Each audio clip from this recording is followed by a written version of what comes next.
L'impact fut néanmoins désastreux pour le quartier de Longue-Pointe dans l'est de Montréal. Plus de 300 familles, sans compter de nombreux petits commerces de toutes sortes, devront laisser la place à la tranchée nécessaire au passage du tunnel.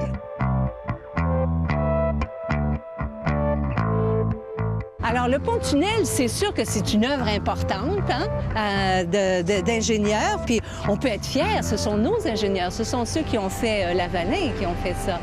Alors ça, c'est une œuvre magistrale. Alors, eux autres, bien sûr, les ingénieurs, ils ont dit qu'il faut passer là où le fleuve est le plus étroit. Alors, on va profiter de l'île Charon, on va faire un pont qui va jusqu'à l'île Charon, puis on va faire ensuite un tunnel qui vient jusqu'à la Longue-Pointe. La population ici, elle a protesté, elle a dit « Vous n'allez pas faire ça.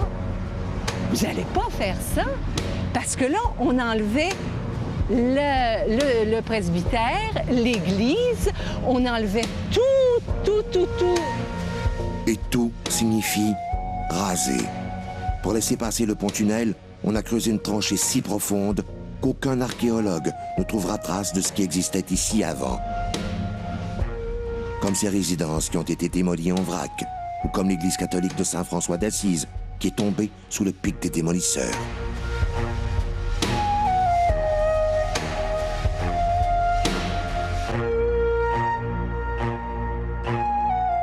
C'était ici. Bon, pas ici précisément, mais on peut s'orienter un petit peu si vous voulez. Parce que si on regarde un peu à l'est, bon, derrière, vous avez les tours.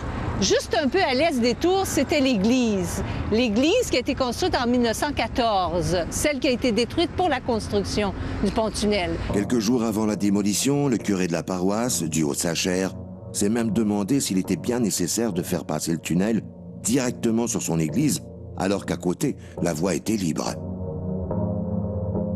Alors, c'était une bonne idée. Quand ils l'ont soumis, les gens ont dit « Ben oui, mais là, on ne pourrait pas passer un petit peu plus à l'ouest, un petit peu plus à l'est. Il y a des terrains vagues. » Et quand on a demandé aux ingénieurs, honnêtement, ils ont dit « Bien sûr, ce serait 2 caissons de plus et 1 million. » Mais ce sont les élus qui prennent les décisions.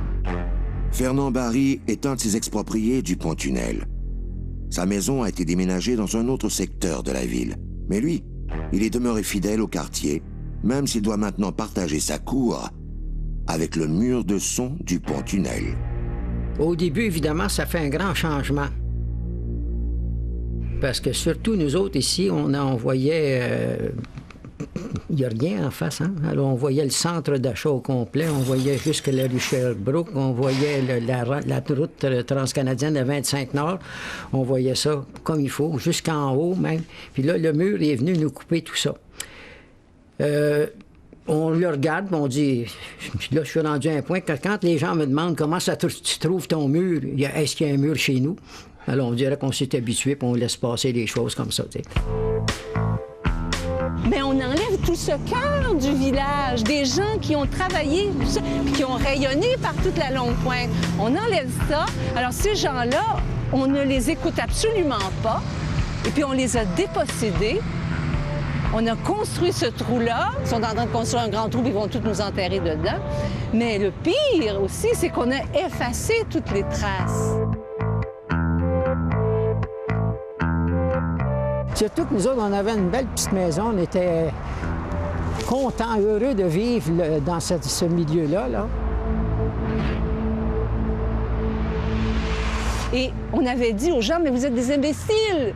Le progrès s'en vient, ça va être merveilleux, tout ça. Ben oui, mais le progrès, il a fait comme tout le monde là derrière. Il a pris le pont-tunnel puis il est allé développer Boucherville. Ben tant mieux pour Boucherville, mais ici, ça a été un appauvrissement très grand.